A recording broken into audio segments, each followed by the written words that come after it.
দুর্গাপুর পূর্ব বিধানসভা কেন্দ্রে 2021 সালের নির্বাচনের সেই আতঙ্ক কিন্তু আজও কাটতে পারেননি কাকসা গোপালপুর গ্রামের মহিলারা। 2021 সালে বিধানসভা নির্বাচনের আতঙ্ক আজও ভুলতে পারেননি দুর্গাপুর পূর্ব বিধানসভা কেন্দ্রের কাকসা গোপালপুর গ্রামের মহিলারা। সেই কারণে সোমবার সন্ধ্যায় কাকসা থানায় দ্বারস্থ হয়েছেন ওই এলাকার মহিলারা।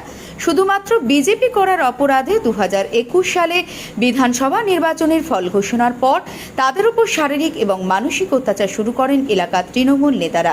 ঘর ছাড়া থাকেন বহুদিন, ঘরে আসার জন্য তাদেরকে পায়ে ধরে ক্ষমা চাইতে হয়, এমনকি কান ধরে ওঠবোস করতে হয় মহিলাদের, তারপর বাড়ি ঢুকতে পারে তারা। সেই সময় থেকে প্রশাসনের দ্বারস্থ হতে পারেননি এলাকার মহিলারা।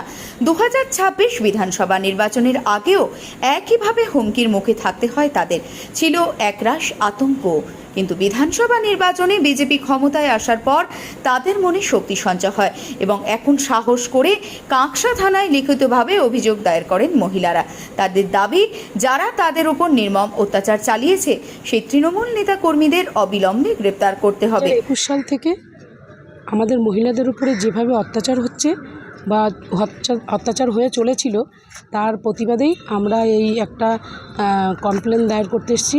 কি নিয়ে অত্যাচার হচ্ছিল, কে করছে? রমেন মণ্ডল এবং তার যে চেলা চামুন্ডারা আছে তারা এই ভোটের, আমরা বিজেপি পার্টি করতাম বলে আর তারা তৃণমূল করতো, বিজেপি পার্টি করার অপরাধে আমাদের উপরে ভীষণভাবে অত্যাচার করত। যেভাবে মানে মেয়েদের কান ধরে উঠবোস করানো, বাড়িঘর ভাঙা, মোবাইল ভাঙা, মেয়েদের গায়ে হাত তোলা, এছাড়া তো রাস্তাঘাটে যখন তখন হুমকি দেওয়া, এগুলো অনবরত করে চলতো। এতদিন আসেনি একটাই কারণ, আমরা যদি 2-4টা মেয়ে একসঙ্গে কোথাও বেরোতাম, আমাদের সঙ্গে সঙ্গে দাঁড় করিয়ে হুমকি দিত। আর আসার আমরা মহিলারা সেই ভরসাটা মানে সাহসটুকু পেতাম না যে থানা অবধি আসবো। এবং তখন তৃণমূলের রাজত্ব ছিল, তৃণমূলের লোক পুলিশের দখলেই ছিল, তার জন্য আমরা আরও বিশেষ করে থানায় অবধি আসতে পারতাম না। কি হয়েছিল সেই সময়?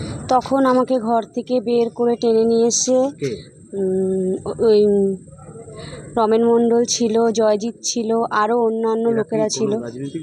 হ্যাঁ, টিএমসির লোক। আমরা বিজেপি করি, ওর জন্য পার্টি করি। তারপরে আমাকে টেনে নিয়ে এসে কান ধরে অভ্যাস করালো, বলল যে আর জীবনে কোনোদিন বিজেপির মিটিংয়ে মিছিলে যদি যদি দেখা যায় তাহলে বাড়ি থেকে বের করে দেবে, মানে এখানে থাকতে দেবে না। এতদিন অভিযোগ করেননি? এতদিন ওদের ভয়তে অভিযোগ করতে পারিনি, এখন আমাদের পার্টি এসছে তাই আমরা অভিযোগ করেছি।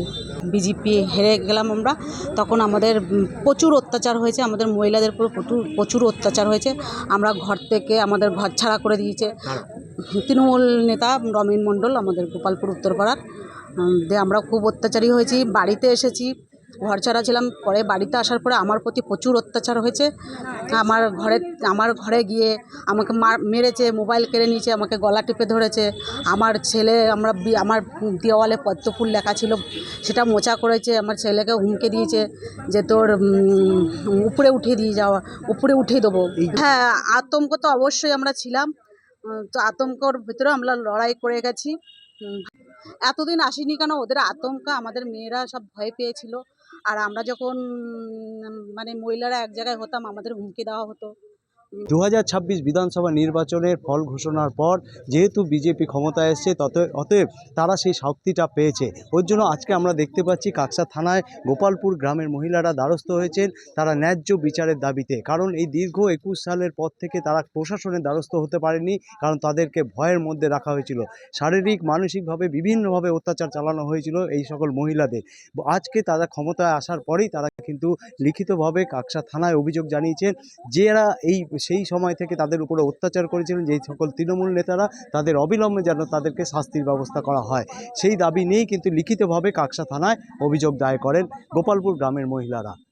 দুর্গাপুর থেকে সুভাষ দাস, সারা বাংলা দর্পণ।